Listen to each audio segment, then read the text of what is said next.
దేవుని వాక్యం చదువుకుందాం. దానియేలు గ్రంథం 3వ అధ్యాయం.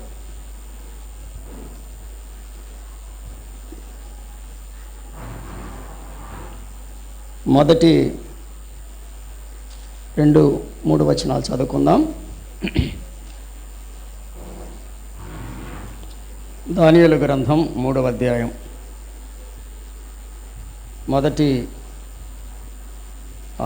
మొదటి వచనం చదువుకుందాం. తర్వాత సంగతి తర్వాత ఆలోచించాం.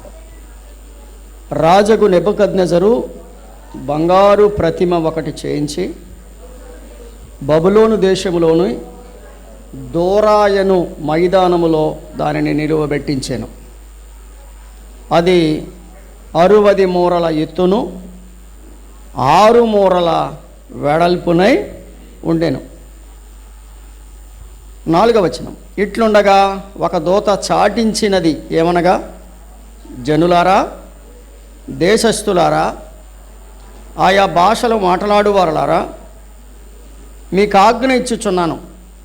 ఏమనగా, బాక, పిల్లంగ్రూవి, పెద్ద వీణె, సింఫోనియా, వీణె, విపంచిక, సకల విధములకు వాయిద్యములను మీకు వినబడినప్పుడు రాజుకు నెబుకద్నెజరు నిలువబెట్టించిన బంగారు ప్రతిమ ఎదుట సాగిలపడి నమస్కరించుడి.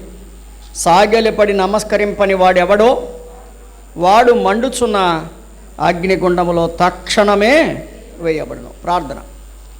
ప్రేమ కలిగిన మా తండ్రి, స్తోత్రములు వందనములు చెల్లిస్తున్నాం. ఆయన నీ సన్నిధికి రావడానికి కృపనిచ్చారు. నీ లేఖనాలను మాకు తేటగా వినిపించండి. మేలు పొందడానికి ఆత్మీయమైన సంగతులు మాకు తెలియచేయమని యేసుక్రీస్తు వారి నామములో ప్రార్థించి వేడుకొనిచున్నాము తండ్రి, ఆమేన్. చాలామంది ఒక డౌట్ ఉంటుంది. ఏంటంటే, చాలామంది యవనస్తులకు కూడా ఉన్న డౌట్ ఏంటంటే, పండుగ ఏంటది? పండుగ. నూతన నిబంధన సంఘాలలో ప్రతి ఆదివారం ఈస్టర్ పండుగ, అది గుర్తుపెట్టుకోవాలి. నూతన నిబంధన సంఘాలలో ప్రతి ఆదివారం ఈస్టర్ పండుగ. అంటే ప్రతి ఆదివారం మనం ఏం జ్ఞాపకం చేసుకుంటున్నాం చెప్పండి? యేసుప్రభు వారు చనిపోయాడు, సమాధి చేయబడ్డాడు. ఏ ఆదివారం అయినా ఆ సంగతి మర్చిపోయామా? మర్చిపోతే ఇంకా ఆరాధన ఎక్కడ?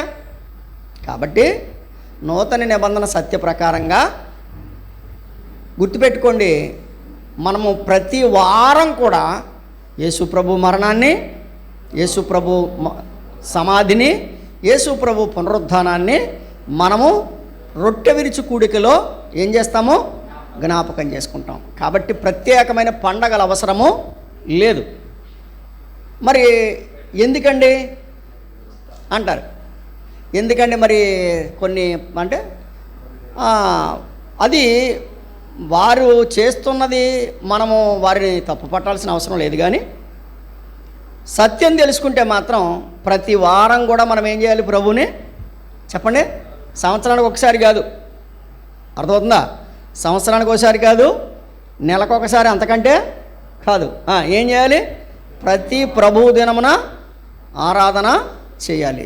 ఇంకొక మాట చెప్తాను. అపోస్తలులు 2 ఆజ్ఞలను ఇవ్వబడ్డారు. అపోస్తలులకి ప్రభు ఏమిచ్చాడు? 2 ఆజ్ఞలు ఇచ్చాడు. ఒకటి, నన్ను జ్ఞాపకము చేసుకున్నటకై దీనిని చేయుడు. ఏంటది? రొట్టె విరుచుట. రెండవది, మీరు సర్వసృష్టికి వెళ్ళండి, సర్వసృష్టికి సువార్తను ప్రకటించండి. అపోస్తలులు ఈ 2 పనులే చేశారు. అపోస్తలులు ఏం చేశారు? ఈ 2 పనులే చేశారు. మిగిలిన ఏమీ వాళ్ళు చేయలేదు. మీరు మత్తయి సువార్త నుంచి ప్రకటన గ్రంథం వరకు చూడండి. అపోస్తలులు చేసినవి ఈ 2 పనులే. ఒకటి, ఆదివారం అయితే రొట్టె విరవడం, సోమవారం నుంచి మరలా శనివారం వరకు సువార్తను ప్రకటించడం, ఇంతే. కానీ ఇవాళ మనం ఏం చేస్తున్నామంటే ఒక సంవత్సరానికి ఒకసారికి, నెలకు ఒకసారికి పరిమితం అయిపోయాం. ఇది కరెక్ట్ కాదు. కాబట్టి మనం ఏం చేయాలంటే ప్రతి ఆదివారం ప్రభువుని జ్ఞాపకం చేసుకోవాలి. మీకు అవసరం కాబట్టి ఒక్క మాట జ్ఞాపకం చేసి నేను ముందుకు వెళ్ళిపోతాను. హెబ్రీలకు రాసిన పత్రిక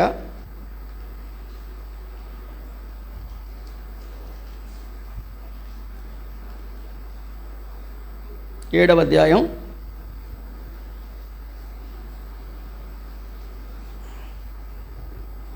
27-28 కలిసి ఉన్నాయి. ధర్మశాస్త్రము బలహీనత గల మనుషులను యాజకులుగా నియమించును గాని ధర్మశాస్త్రమునకు తర్వాత వచ్చిన ప్రమాణపూర్వకమైన వాక్యము నిరంతరమును సంపూర్ణ సిద్ధి పొందిన కుమారుని నియమించెను గనుక, కుమారుని నియమించెను అంటే మన ప్రభు అయిన యేసుక్రీస్తు వారు గనుక ఈయన ఆ ప్రధాన యాజకుల వలె మొదట తన సొంత పాపముల కొరకు తర్వాత ప్రజల పాపముల కొరకు దినదినము బలులు అర్పించవలసిన అవసరము గలవాడు కాడు. అండర్లైన్ చేసుకోండి. దినదినము బలులు అర్పించవలసిన అవసరం గలవాడు కాడు. తన్ను తాను అర్పించుకొనినప్పుడు సంవత్సరమునకు ఒక్కసారే. ఉందా బైబిల్ అలాగా? అంటే ఒకసారే. హీస్ ద అందుకని ఆఖరినండి ఫినిష్, సమాప్తమైనది అన్నాడు కదా. సిలువలో ఆఖరి మాట ఏంటి? It is finish. యేసుక్రీస్తు ప్రభువు సిలువలో వేలాడినప్పుడు ఆయన ఏం చేశాడు? ఒక్కసారే ఈ పని చేసి, ఉందండి బైబిల్లో లేదా? ఒక్కసారే ఈ పని చేసి ముగించాను. ఆ పనిని మనం ప్రతి ఆదివారం జ్ఞాపకం చేసుకుంటాం. అది అర్థమవుతుందా? పని చేసి ముగించేశాడు ఆయన. సంవత్సరానికి ఒకసారి కాదు, ప్రతి ఆదివారం ఆ పనిని మనము జ్ఞాపకం చేసుకుంటాం. నేను అంటాను, నా మట్టుకు నేను ఆ పని జ్ఞాపకం చేసుకోకుండా ప్రభు యొక్క రొట్టెను కానీ ప్రభు యొక్క పాత్రలోది కానీ నేను పాలు పొందను. మీరు కూడా అంతే. ఎవరైనా సరే ఏం చేయాలి? ఆయన ఒకసారి చేసి ముగించినటువంటి ఆ పనిని ప్రతి వారం, ప్రతి ప్రభు దినము మనము దానిని జ్ఞాపకం చేసుకోవాలి. సంవత్సరానికి ఒకసారి పరిమితం చేయొద్దు. ఇంకొక మాట చెప్తాను, అదే పేజీలో ఉన్నాం కనుక 9:12 చదువుతున్నాను చూడండి. 9:12 మేకల యొక్కయు కోడల యొక్కయు రక్తముతో కాక తన స్వరక్తముతో ఒక్కసారే. ఎన్నిసార్లు? ఇందాకేమన్నాడు? ఒక్కసారే ఈ పని చేసి ముగించాను అన్నాడు. ఒక్కసారే పరిశుద్ధ స్థలములో. కాబట్టి ప్రతి సంవత్సరం మరలా ఆయన భూలోకానికి రావడం, ఆయన సిలువ వేయబడడం, మరలా పరిశుద్ధ స్థలంలో ప్రవేశించడం అనేది లేదు. అదే 9వ అధ్యాయం 28వ వచనం. 9:28 అలాగుననే క్రీస్తు కూడా అనేకుల పాపములను భరించుటకు ఒక్కసారే అర్పింపబడి. ఎన్నిసార్లు చెప్పాడు చూడండి. ఎన్నిసార్లు అర్పించబడ్డాడు? ఒక్కసారే. ఒక్కసారే అర్పింపబడి తన కొరకు కనిపెట్టుకొని ఉండు వారి రక్షణ నిమిత్తము పాపము లేకుండా రెండవసారి ప్రత్యక్షమగును. అంటే రెండోసారి వస్తాడని, ఆయన రెండవసారి రాబోతున్నాడని. ఆయన ఒకసారి పని చేసి ముగించాడు, ఆయన రెండవసారి ప్రత్యక్షం అవుతాడని ఉంది. 10వ అధ్యాయం ఇదే హెబ్రీ పత్రిక 11వ వచనం. మరియు ప్రతి యాజకుడు దినదినము సేవ చేయుచు పాపములను ఎన్నటికీ తీసివేయలేని ఆ బలులనే మాటి మాటికి అర్పించుచూ ఉండును. ఈయన అయితే పాపముల విషయమై సదాకాలము నిలచు ఒక్క బలి అర్పించి. ఎన్ని బలులు అర్పించి? ఎంతకాలం నిలబడద్దంటే ఈ బలి? ఆయన 33-40 మధ్య, అంటే 33.5 సంవత్సరాలు అంట కదా, 33-34 సంవత్సరాలలో ఆయన ఒక్కసారి బలి అయిపోయాడు. ఆ బలి ఎంతకాలం నిలబడుతుందని చెప్తున్నాడు? సదాకాలం. కాబట్టి ప్రతి సంవత్సరము బలి అవసరము లేదు, కానీ ప్రతి వారము దానిని జ్ఞాపకం చేసుకోవడం అవసరం కదా. ఏమన్నాడు? ప్రభువు మన కొరకు చనిపోయాడని, సమాధి చేయబడ్డాడని, తిరిగి లేచాడని మనం ఏం చేయమంటే మనల్ని మనము పరీక్షించుకోవాలి. ఈ రొట్టెను తిని ఈ పాత్రలను త్రాగునప్పుడల్లా నా మరణమును ప్రచురించుదురు అన్నాడు కదా ప్రభు. కాబట్టి ఏం చేయాలి? ఆయన మరణాన్ని ప్రచురించాలి, ఆయన పునరుద్ధానాన్ని ప్రచురించాలి, ఆయన మన కొరకు చేసిన బలియాగాన్ని జ్ఞాపకము చేసుకోవాలి. నేనంటాను, ఒక మాట చెప్తాను, సంవత్సరానికి ఒకసారి భోజనం చేసేవాళ్ళు గొప్పవాళ్ళ, రోజు రోజు భోజనం చేసేవాళ్ళు గొప్పవాళ్ళ? చెప్పండి. కాబట్టి మన ప్రభు ఏం చేశాడంటే ప్రతి ఆదివారం మనకి ఏమిచ్చాడు? తన నామాన్ని జ్ఞాపకం చేసుకునే ధన్యత ఇచ్చాడు. కాబట్టి చెప్పాడు అక్కడ, ఈయనైతే పాపం నిమిత్తమే సదాకాలం నిలిచి ఒక్క బలిని అర్పించి అప్పటి నుండి తన శత్రువులను తన పాదములకు పయటముగా చేయబడి వరకు కనిపెట్టుచు దేవుని కుడి పార్శ్వమున ఆసీనుడాయను. 14 వచనం, ఒక్క అర్పణ చేత ఈయన పరిశుద్ధపరచబడి వారిని సదాకాలము, ఎంతకాలం? సదాకాలం. కాబట్టి చాలామంది ఒక డౌట్ ఫేస్, నేను అంటాను, నిజమైన దైవవాక్యానికి మనం కట్టుబడి ఉంటే ప్రతి ఆదివారం పండుగ. అర్థమైందా? ప్రతి ఆదివారం ఏంటి? పండుగ. ఏ పండుగ? పునరుద్ధాన పండుగ. అర్థమవుతుందా? ఏ పండుగ? ఎందుకు? ఆయన మన కొరకు చనిపోయి సమాధించబడి తిరిగి లేచాడని ప్రతి ఆదివారం జ్ఞాపకం చేసుకోవాలి. ఒక్క ఆదివారం కూడా మానిపోకూడదు, అది మీరు మర్చిపోకండి. ఒక్క ఆదివారం కూడా ఆ విషయాన్ని మర్చిపోకూడదు మనం. ప్రతి ఆదివారం పేతురు మొదటి పత్రిక 3వ అధ్యాయం, పేతురు మొదటి పత్రిక 3వ అధ్యాయం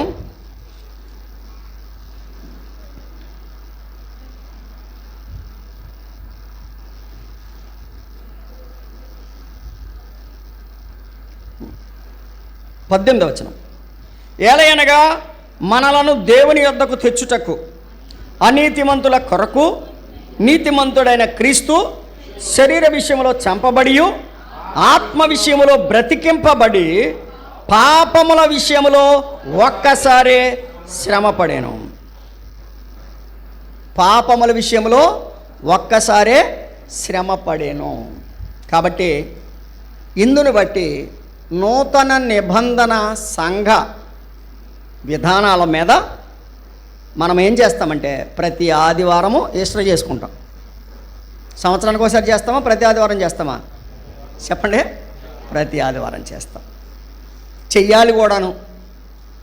మనము మన ప్రభు యొక్క త్యాగాన్ని సంవత్సరానికి ఒకసారి గుర్తు చేసుకోవడం కాదు, ప్రభు యొక్క త్యాగాన్ని ప్రతి వారం మనం గుర్తు చేసుకోవాలి. రాత్రి మీకు జ్ఞాపకం చేశాను, ప్రతిరోజు మనం ఒక విషయాన్ని జ్ఞాపకం చేసుకోవాలి. ప్రతిరోజు ఒక విషయాన్ని మనం జ్ఞాపకం చేసుకోవాలి. చేసుకొని ప్రభువును మనం ఏం చేయాలి? ఆరాధన చేయాలి. రైట్. ఇప్పుడు మన ధ్యాన భాగం 3వ అధ్యాయం కదా. ఏది? దానియేలు గ్రంథం 3వ అధ్యాయం. దానియేలు గ్రంథం 3వ అధ్యాయాన్ని 3 ముక్కల్లో చెప్పుకోవాలంటే, రాజుకు నెబుకద్నెజరు ఒక బంగారు ప్రతిమను చేయించాడు. ఈ బంగారు ప్రతిమను చేయించి దూరా అను మైదానములో నిలవబెట్టాడు. అది 60 అడుగుల పొడవు కదండి, 60 మూరల ఎత్తు, ఎన్ని మూరలు? 60 మూరల ఎత్తు, 6 మూరల వెడల్పు. దేంతో చేయించాడు? బంగారంతో చేయించాడు. ఎందుకు చేయించాడో తెలుసా? జాగ్రత్తగా వినాలి. కళ వచ్చింది మనోడికి. ఏమని వచ్చింది కళ? వచ్చింది, మర్చిపోయాడు. దానియేలు తన స్నేహితులందరూ ప్రార్థనాపూర్వకంగా ఆ కళను రివీల్ చేశారు, ఆ కళను చెప్పారు. ఆ కళ చెప్పిన తర్వాత ఆ కళలో ఆ బంగారు తల నువ్వే అన్నాడు కదా. ఆ బంగారు తల ఎవరన్నాడు? నువ్వే అన్నాడు. కాబట్టి ఇప్పుడు ఇదేమంటాడు? ఏం చేశాడు? నేను బంగారం, నేను ఎవరినే? బంగారం. దేవుడు నన్ను ఏమన్నాడు? బంగారం అన్నాడు. కాబట్టి నా బంగారు సింహాసనం, నా బంగారు తల, నా బంగారు రాజ్యం ఎప్పటికీ ఉండిపోవాలి అని చెప్పి ఒక పెద్ద విగ్రహాన్ని తయారు చేసేసుకున్నాడు. మరి మిగిలిన విగ్రహంలో వెండి ఉంది, చెప్పండి, వెండి ఉంది, ఎత్తడి ఉంది, ఇనుము ఉంది, మట్టి ఉంది కదా.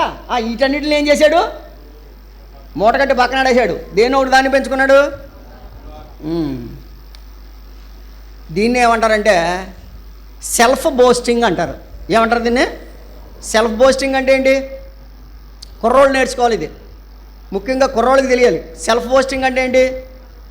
నా అంతటోడు లేడు.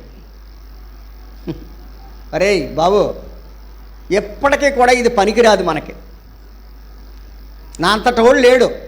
ఇందులో 6 సంఖ్య ఉంది కదా, 60 × 6 అంతేనా? 60 × 6 ఇది మానవుని సంఖ్య. 6వ దినమున దేవుడు మానవుణ్ణి సృజించాడు. 6 రాతి బాణలు మానవుని సంఖ్య. ప్రకటన గ్రంథంలో కూడా 13వ అధ్యాయం 18వ వచనంలో 666 ఇది సాతాను ముద్ర. ప్రకటన గ్రంథం 13వ అధ్యాయం 18వ వచనంలో 666 ఇది సాతాను ముద్ర. వినండి వినండి, సాతాను ప్రేరణ చేత ఇతను ఏం చేశాడు? ఒక విగ్రహాన్ని నిలబెట్టాడు. అంటే ఆ విగ్రహం ఎవరి ముద్ర? సాతాను ముద్ర. ఆ విగ్రహం వెనక ఏముంది? దేవునిని కాకుండా విగ్రహాన్ని పూజించమనేటువంటి ఒక బలవంతపు చట్టం. దేవుణ్ణి కాదు, బలవంతంగా ఈ విగ్రహాన్ని పూజించాలి అనేటువంటి చట్టాన్ని నెబుకద్నెజరు తీసుకుని వచ్చాడు. ఇందులో మొదటి 7 అధ్యాయాలు 7 వచనాలు ప్రతిమను నిలబెట్టడం, 8 నుంచి 18 అధ్యాయాలు 18 వచనాలు షద్రకు మేషకు అబేద్నెగోలు దానిని తిరస్కరించడం, మొదటి 7 వచనాలు బొమ్మను నిలబెట్టడం, 8 నుంచి 18 వచనాలు షద్రకు మేషకు అబేద్నెగోలు తిరస్కరించడం, 19 నుంచి 23 వచనాలు ఆ బాలురిని అగ్నిలో వేయడం. ఆ బాలురిని ఎక్కడ వేయడం? అగ్నిలో వేయడం. 24 నుంచి 27 వచనాలు దేవుడు వారిని రక్షించడం. 24 నుంచి 27 వచనాలు దేవుడు వారిని రక్షించడం. 28 నుంచి 30 వచనాలు రాజు వారి దేవుడిని ఆరాధించడానికి యోగ్యుడని ప్రకటించడం. వారి దేవుడే ఆరాధనకు యోగ్యుడని ప్రకటించడం. ఇది ఈ అధ్యాయంలో ఉండేటువంటి 4 ముక్కలు. రైట్. ఇప్పుడు విగ్రహం నిలబెట్టబడింది. ఏం నిలబెట్టబడింది? విగ్రహం నిలబెట్టబడింది. నిలబెట్టబడిన తర్వాత 6వ వచనంలో ఉంది, సాగిలపడిన వాడు ఎవడు అన్నాడు కదా. ఎవడు? సాగిలపడని వాడు ఎవడో విన్నారా? సాగిలపడని వాడు ఎవడో, వాడు మండుచున్న అగ్నిగుండంలో తక్షణమే వేయబడను. ఈ సంగతి చాలామంది సాగిలి పడిపోతున్నారు, కానీ షద్రకు మేషకు అబేద్నెగోలు అలాగా సాగిలి పడట్లేదు.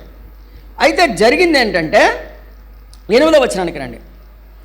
ఆ సమయమందు కల్దీలలో కొందరు ముఖ్యులు వచ్చి యూదులపైని ఏం చెప్పారు? ఏమంటే ఎవరైనా ఉన్నారా మన సంఘంలో ఇటువంటి బ్యాచ్? ఏ బ్యాచ్ ఇది? చెప్పండి, మీరే చెప్పండి. పలకండి, పర్లేదు. ఏం చెప్పారంట? ఎవరికి చెప్పారు? రాజుగారికి. ఎవరిపైన చెప్పారు? యూదుల పైన. ఏం చెప్పారు? కొండలు చెప్పారు. లేవియాకాండం 19వ అధ్యాయం, లేవియాకాండం 19వ అధ్యాయం 16వ వచనం. అమ్మా, అందరూ తీశారా బైబిల్? ముఖ్యంగా సహోదరులు తీయాలి, సహోదరులు తీయాలి. మీరు గట్టిగా చదవాలి. ఇక్కడ సహోదరులు కూడా చదువుతారు. చదవనన్న. నీ ప్రజలలో కొండెములాడుచు ఇంటింటికి తిరగకూడదు. మనకు కొంతమందికి ఇదే డ్యూటీ, ఇంకో డ్యూటీ ఏమీ లేదు మనకి. ఇది ధర్మశాస్త్రం చెప్పిన మాట. ఏం చెప్పింది? నీ ప్రజలలో ఏం మాట్లాడుతూ? కొండాలు చెప్పుతూ. కొండాలు అంటే ఏంటండి?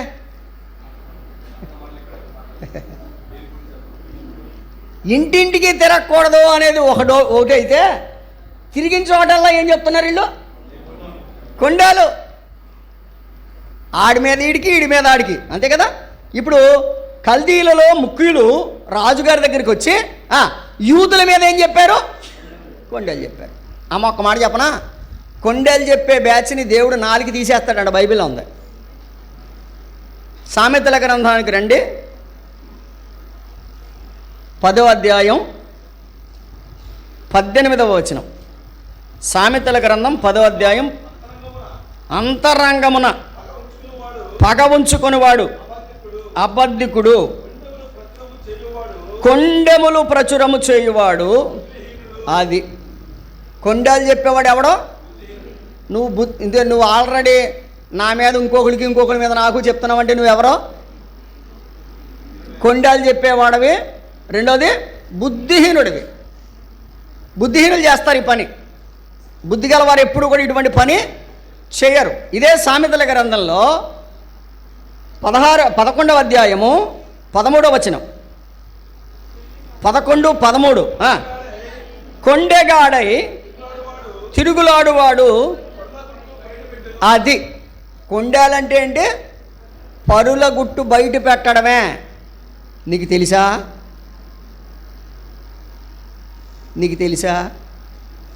ఏం జరిగిందో తెలుసా? వాళ్ళ ఇంట్లో ఏదో జరుగుద్ది, నీకెందుకు? నీ కొండోటి నువ్వు తోముకో ముందు. మన గురించి మనం ఆలోచించడం మానేసి పక్కోడి గురించి ఆలోచించి ఆరోగ్యం పాడు చేసుకుని బీపీ తెచ్చుకొని ఎందుకండి? కొండాలు అంటే క్లియర్గా చెప్పాడు ఇక్కడ, పరుల గుట్టు బయట పెట్టుట. కొండాలంటే ఏంటంటే నీకేదో తెలుసు ఓ గుట్టు, నువ్వు నిజమైన విశ్వాసం అయితే ఆ గుట్టు నీ దగ్గరే ఉంటుంది. దాన్ని ఏం చేస్తావు నువ్వు? విశ్వాసం లేదు కాబట్టి, బుద్ధిహీనుడు కాబట్టి, పనికిమాలినోడు కాబట్టి. మీలో ఎవరైనా సరే ఈ పనికిమాలినోళ్ళే ఏం చేస్తారంటే పరుల గుట్టు బయట పెడతా ఉంటారు. సామెతల గ్రంథమే 16వ అధ్యాయం 28వ వచనం. సామెతల గ్రంథమే 16వ అధ్యాయం 28వ వచనం. మూర్ఖుడు కలహము పుట్టించును, కొండెగాడు మిత్రభేదము చేయును. అంటే ఇద్దరు స్నేహితుల మధ్య ఏం పెడతాడు వీడు? భేదం. వాళ్ళిద్దరు బంగారులాగా ఉండడం, వీడికి కడుపు మంట. మధ్యలోకి వెళ్ళిపోయి ఆడి గురించి వీడికి ఏదో కొండని చెప్పి, వీడి గురించి ఆడికి ఏదో చెప్పి ఇద్దరి మధ్యలో ఏమండి గొడగొడలు అట్టుకునేలా చేస్తాడు. ఆడికి వీడికి తేడా వచ్చేది. కాబట్టి దేవుని వాక్యం చెప్తుందంటే మిత్రభేదం కలిగిస్తాడన్నాడు. 20వ అధ్యాయం 19వ వచనం. సామెతల గ్రంథమే 20వ అధ్యాయం 19వ వచనం. కొండగాడే తిరుగువాడు పరుల గుట్టు. రైట్. ఇంకొక మాట, ఈ మాట చాలా జాగ్రత్తగా ఉండండి. ఇప్పుడు ఫర్ ఎగ్జాంపుల్ ఎవరైనా మన ఇంటికి వచ్చి కొండలు చెప్తున్నారనుకోండి, మనకు ఎలా ఉంటుంది చెప్పండి? ఇప్పుడు ఎవరైనా పక్కోడు గురించి మనకు చెప్తున్నారు, మనకు ఎలా ఉంటుంది? ఏనుగు చెవులు అయిపోతాయి మనకి. ఇంకా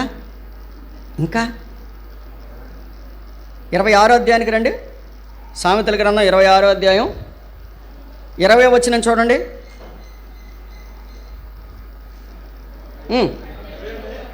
26:20. కట్టెలు లేని ఎడల అగ్ని ఆరిపోవును, కొండెగాడు లేని ఎడల ఏం చల్లారిపోద్ది?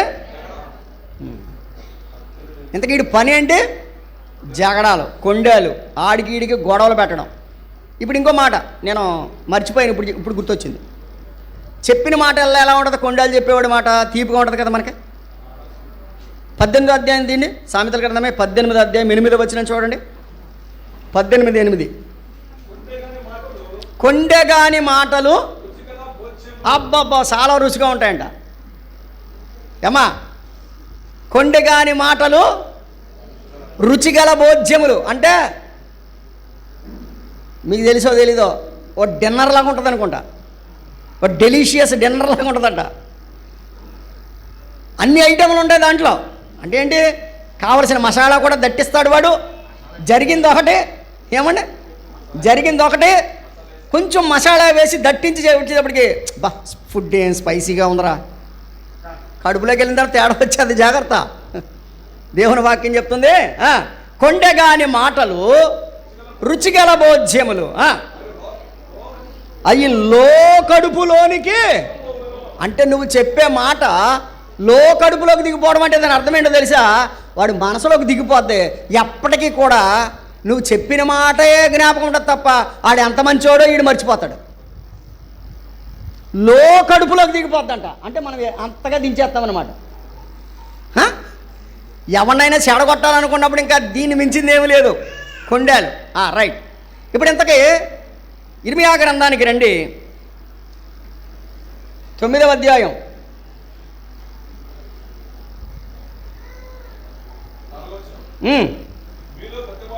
మీలో ప్రతివాడు తన పొరుగువాని విషయమై జాగ్రత్తగా ఉండవలెను. ఏ సహోదరునైనను నమ్మకుడే, నిజముగా ప్రతి సహోదరుడు తంత్రగొట్టై తన సహోదరుని కొంపముంచును. ప్రతి పొరుగువాడును కొండెములు చెప్పుటకై. అటువంటి బుద్ధి ఎవరికైనా ఉంటే సరి చేసుకోండి. కొండాలు చెప్పే జాబితా ఎవరైనా ఉంటే జాగ్రత్త. కొండాలు చెప్పేవాడిని దేవుడు ఎప్పుడూ సహించడు. కాబట్టి దానియేలు, శద్రకు, మేషాకు, అబేద్నెగో వీళ్ళందరూ కూడా యూదుల మీద కల్దీలు ఏం చెప్తున్నారంట? కొండాలు చెప్తున్నారంట. ఇప్పుడు రాజుగారికి ఏమొచ్చింది? కోపం వచ్చేసింది. రాజుగారు ఏమంటున్నాడు? 3వ అధ్యాయం 13వ వచనం. 3వ అధ్యాయం 13వ వచనం. అందుకు నెబుకద్నెజరు అత్యాగ్రహము రౌద్రమును గలవాడై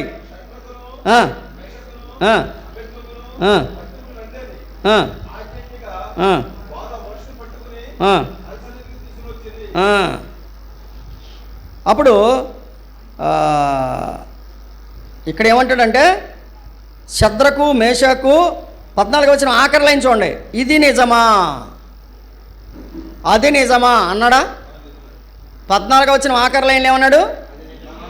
అబేద్నెగో, మీరు నా దేవతకు పూజించటం లేదనియో, నేను నిలువబెట్టించిన బంగారు ప్రతిమకు నమస్కరించటం లేదనియో నాకు వినబడినది, అది నిజమా? సాతానుగాడి మాట కూడా ఇదే కదా. ఏమన్నాడు? ఇది నిజమా.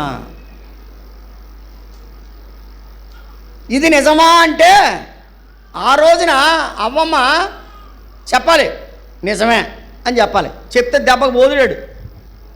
చెప్పిందా? చెప్పలా. కానీ వీళ్ళు ఇది నిజమా అని అడిగితే నిజం నిర్భయంగా చెప్పారు. నిజం ఎలా చెప్పారు?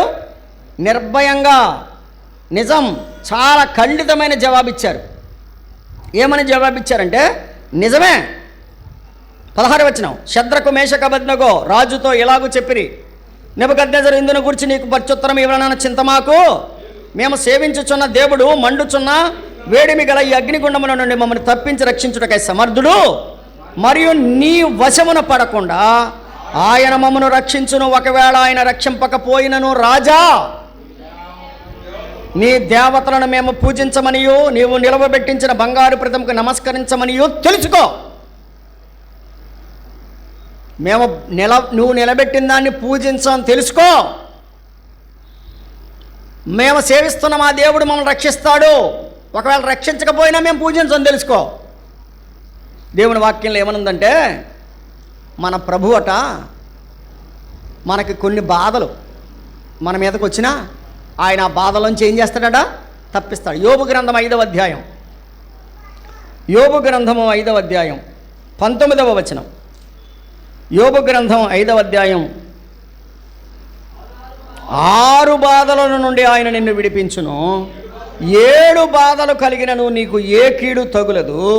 క్షామకాలమున మరణము నుండి, యుద్ధమున ఖడ్గబలము నుండి ఆయన నిన్ను తప్పించును. నోటి మాటల చేత కలుగు నొప్పి నీకు తగులకుండా ఆయన నిన్ను చాటు చేయును. ప్రళయము వచ్చినను. ఇప్పుడు ఇంతకీ భయం ఉందండి ఈ కుర్రోళ్ళకి. ప్రళయం వచ్చినా నువ్వు భయపడవు. 6 బాధలు వచ్చినా, 7 బాధలు వచ్చినా, ప్రళయం వచ్చినా నువ్వు భయపడాల్సిన అవసరము లేదు. ఎందుకంటే యెషయా గ్రంథం మనందరికీ తెలిసి 26:3, ఎవని మనసు నీ మీద ఆనుకొనునో వానిని నీవు పూర్ణ శాంతి గలవానిగా కాపాడతావు. ఏలైనగా అతడు నీ యందు విశ్వాసం ఉంచాడు. ఇంత శాంతి ఎక్కడిది వీళ్ళకి? ఇంత నెమ్మది ఎక్కడికి? ఇంత ధైర్యం ఎక్కడిదంటే వారి మనసు ఎవరి మీద అనుకున్నారు? దేవుని మీద అనుకున్నారు. కాబట్టి 6 బాధలు వచ్చినా 7 బాధలు వచ్చినా ప్రభు ఏం చేస్తాడు? సహాయము చేస్తాడు. అందుకనే ప్రకటన గ్రంథం 2 మనం చదువుకున్నాం, 2వ అధ్యాయం 10వ వచనం, మరణము వరకు నమ్మకముగా ఉండుము, నేను నీకేమిస్తాను? జీవకిరీటం ఇస్తాను. వెంటనే రాజుగారికి కోపం వచ్చింది. రాజుగారికి కోపం వచ్చి ఏం చేశాడు? అగ్నిగుండంలో పడేశాడు. అంతేనా? ఎక్కడ పడేశాడు? అగ్నిగుండంలో వేశాడు కదా. నేను ఇక్కడ సంగతి చెప్తున్నాను, వినండి. ఈ రాజుగారికి కోపం వచ్చి తన దేవతకు పూజించలేదని ఈ రాజుగారికి కోపం వచ్చి ఎక్కడ వేశాడు? అగ్నిలో వేశాడు. కానీ యేసు ప్రభు ఎవరో తెలుసా? రాజులకు రాజు, ప్రభువులకు ప్రభు. ఆయన సువార్త ప్రకటిస్తున్నాడు. ఆ సువార్తకు లోబడబోతే నేను ఎక్కడ వేస్తాడో తెలుసా? రాజుగారికి కోపం వచ్చి ఇలాగ ఉంటుంది. తెస్సలోనికీయులకు రాసిన 2వ పత్రిక, తెస్సలోనికీయులకు రాసిన 2వ పత్రిక 1వ అధ్యాయం 8వ వచనం. తెస్సలోనికీయులకు రాసిన 2వ పత్రిక 1వ అధ్యాయం 8వ వచనం. 6, 8 కలిసినాయి. ప్రభు అయిన యేసు తన ప్రభావమును కనబరచు దూతలతో కూడా పరలోకము నుండి అగ్ని జ్వాలలలో ప్రత్యక్షమై దేవుని ఎరుగని వారికి, మన ప్రభు అయిన యేసు సువార్తకు లోబడని వారికి ప్రతిదండన చేయనప్పుడు మిమ్మను శ్రమపరచు వారికి శ్రమయు, శ్రమ పొందుచున్న మీకును విశ్రాంతియు అనుగ్రహించుట దేవునికి. కాబట్టి మీరు గమనించాలి, సువార్తకు లోబడని వారికి ప్రతిదండన ఏంటది? అగ్ని జ్వాలలు. ఏ జ్వాలలు? రైట్. ఇప్పుడు చెప్పండి, ఒక ప్రతిమకు నమస్కరించకనందున అగ్ని జ్వాలల్లో పడేశాడు. ఎవరు? రాజు. నేను అంటాను, సువార్తకు నమ్మకపోతే నువ్వు కూడా పడతావు అక్కడ. ఎక్కడ? అగ్ని జ్వాలల్లో. ఈ అగ్ని జ్వాలలో నుంచి ఆ ప్రభువు వారిని తప్పించాడు కదా. తప్పించాడా లేదా? ఎలా తప్పించాడు మనందరికీ తెలుసు కదా. లేఖనాల ప్రకారంగా వారందరూ ఏం చేశారంటే దేవుని మాట కట్టుబడి ఉన్నారు. ఆ పిల్లలు, ఆ యవనస్తులు దేవుని మాట కట్టుబడి ఉన్నారు. నిర్గమాకాండంలో దేవుడు ఒక మాట చెప్పాడు చూడండి. నిర్గమాకాండం 23వ అధ్యాయం 22వ వచనం. ఏమండి? అయితే నీవు ఆయన మాటను జాగ్రత్తగా విని నేను నీ శత్రులకు శత్రువును, నీ విరోధులకు విరోధినై. ఇదిగో నా మాట వింటే నీ శత్రువుకి నేను శత్రువుని అవుతా, నీ విరోధికి నేను విరోధిని అవుతా. ఇది ఎవరికి తెలుసు? దానియేలు, షద్రకు, మేషాకులకి తెలుసు. షద్రకు, మేషకు, అబేద్నెగోలకి సంగతి తెలుసు. దేవునికి లోబడితే, దేవునికి లోబడిన వారి మీద ఎవరు శత్రువులుగా ఉంటే దేవుడు వారికి శత్రువు కదా. నిన్ను ముట్టినవాడు నా కంటి పాపను, నిన్ను ముట్టినవాడు నా కంటి పాపను, ముట్టినవాణని సెలవిచ్చిన ప్రభు, సెలవిచ్చిన మాట సత్యం, సెలవిచ్చిన మాట సత్యం. ఆ పాట నేను మర్చిపోయాను, చరణం మర్చిపోయాను. కృపలను తలంచుచు, కృపలను తలంచుచు ఆయుష్కాలమంతా ప్రభుని కృతజ్ఞతతో స్తుతింతు, ఆయుష్కాలమంతా ప్రభుని కృతజ్ఞతతో స్తుతింతు. ఇప్పుడు అగ్నిలో వేశారు, కానీ అగ్నిలోకి ఎవరు వచ్చారు చూడండి. దానియేలు గ్రంథం 3వ అధ్యాయం, దానియేలు గ్రంథం 3వ అధ్యాయం చెబుతున్నాడు అక్కడ 25వ వచనం. 4వ వాని రూపము దేవతల రూపమును పోలినది. ఏ రూపము? నాలుగవ వాని రూపము. ఏ రూపము? దేవతల రూపము. గమనిస్తున్నారా? ఈ నాలుగవ వాడు ఎవరు? మన ప్రభు అయిన యేసుక్రీస్తు. మీకు తెలియజేయాలంటే మీకు తెలిసిన సంగతులు ఇలా చెప్పుకుంటూ వెళ్తాను.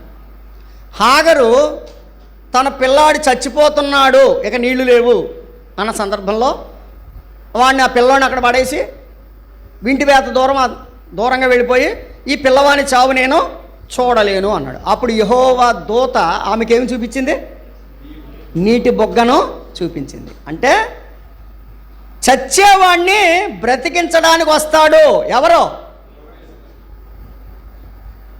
అప్పుడు ఆ నీళ్లు తీసుకొని ఆ పిల్లవాడికి పట్టించింది. ఆ పిల్లవాడు 10 రాజ్యాలు అయిపోయాడండి. ఎన్ని రాజ్యాలు అయిపోయాడు? 10 రాజ్యాలు అయిపోయాడు. యెహోవా దూత చంపేవాడు కాదు, అర్థమవుతుందా? యెహోవా దూత ఏం చేస్తాడు?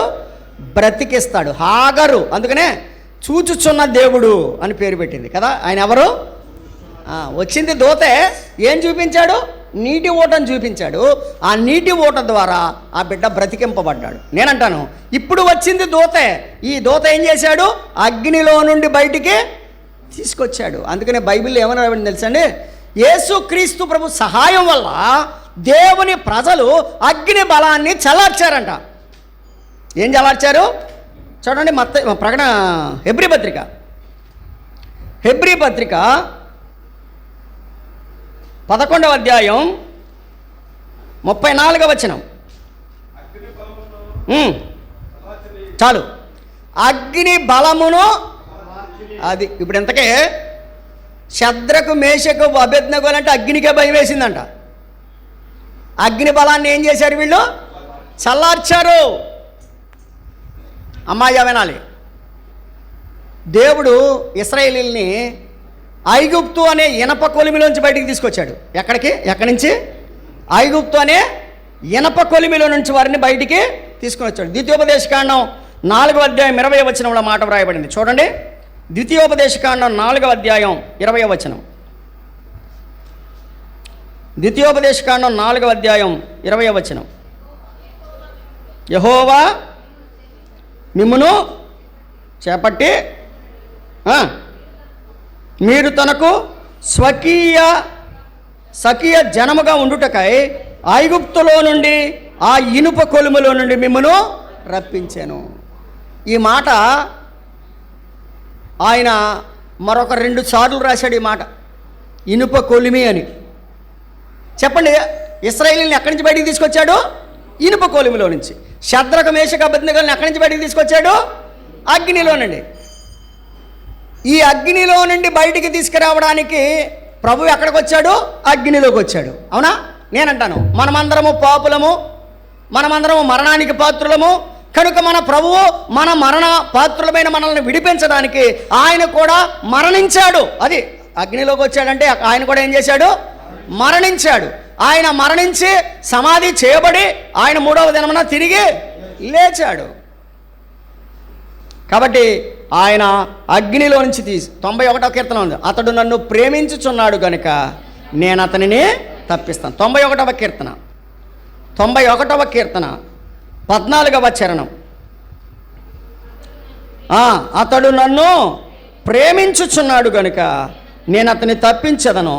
అతడు నా నామం ఎరిగిన వాడు గనుక నేను అతనిని ఘనపరచెదను. అతడు నాకు మొర్ర పెట్టగా నేను అతనికి ఉత్తరం ఇచ్చేదను. శ్రమలో నేను అతనికి తోడై ఉండేదను. అతని విడిపించి గొప్ప చేసేదను. దీర్ఘాయువు చేత తృప్తి పరుస్తాను. నా రక్షణ అతనికి చూపిస్తాను. ఇప్పుడు ఈ 3వ అధ్యాయం రండి. దానియేలు గ్రంథం 3వ అధ్యాయం 3వ అధ్యాయంలో 6వ వచనంలో సాగిలపడాలి అని ఉందా? 6వ అధ్యాయంలో ఏమనుంది? 6వ వచనంలో సాగిలపడాలి అని ఉంది. తర్వాత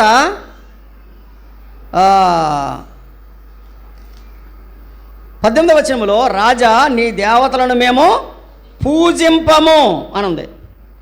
రాజా నీ దేవతలను మేము పూజింపము అని ఉంది. అంటే సాగిలపడాలి.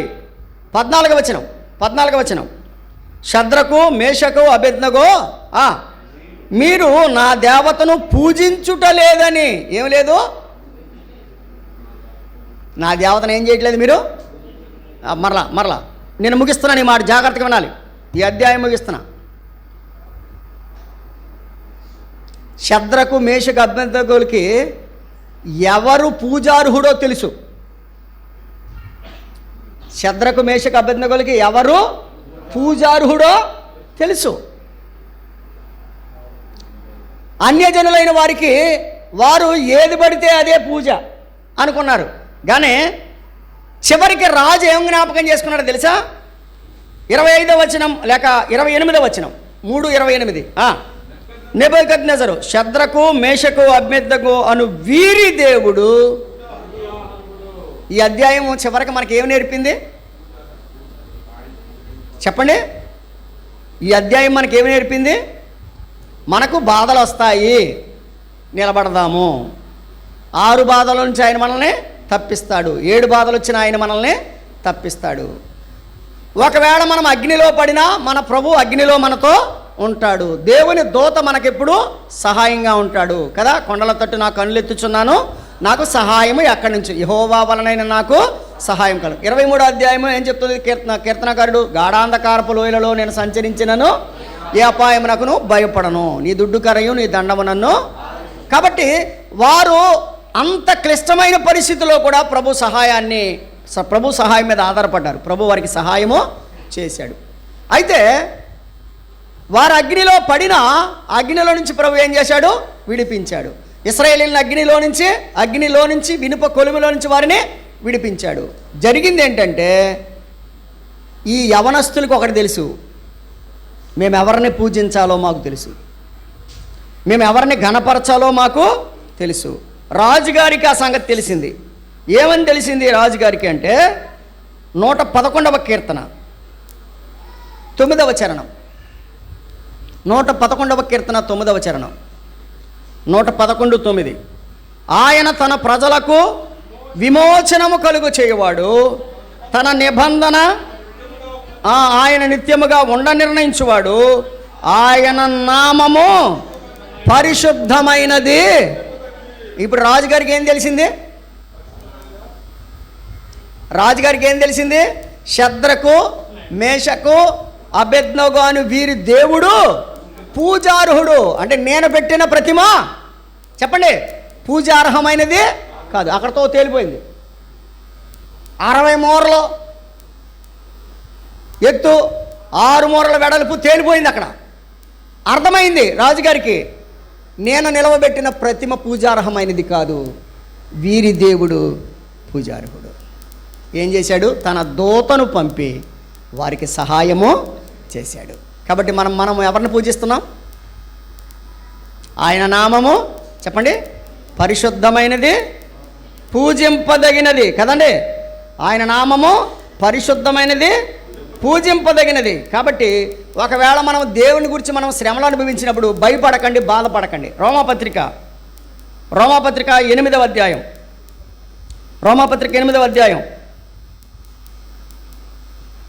17వ వచనం మనము పిల్లలమైతే వారసులము అనగా దేవుని వారసులము, క్రీస్తుతో కూడా మహిమ పొందుటకు ఆయనతో శ్రమపడిన ఎడల క్రీస్తుతోడి వారసులము. మన ఎడల ప్రత్యక్షము కాబోవు మహిమ ఎదుట ఎప్పటి కాలపు శ్రమలు ఎన్నదగినవి కావని ఎంచుచున్నాము కదండి. ఇప్పటి కాలపు శ్రమలు ఎన్నదగినవి కావు. కాబట్టి శ్రమలను సహించారు. దేవుడు వారిని ఏం చేశాడు? అగ్నిలో నుంచి బయటికి తీసుకొచ్చాడు. అగ్నివాసనంటాకుండా అబేద్నగోలతో నుండిన దేవా, అగ్నివాసనంటాకుండా అబేద్నగోలతో నుండిన దేవా, దానియేలును సింహపు బోనులో ఆదుకొన్న నాదుడ నీవే, దానియేలును సింహపు బోనులో ఆదుకొన్న ఏయి పగలు నీ పద సేవే జీవదాయక చేయుట మేలు సాటి లేని దేవుడ నీవే.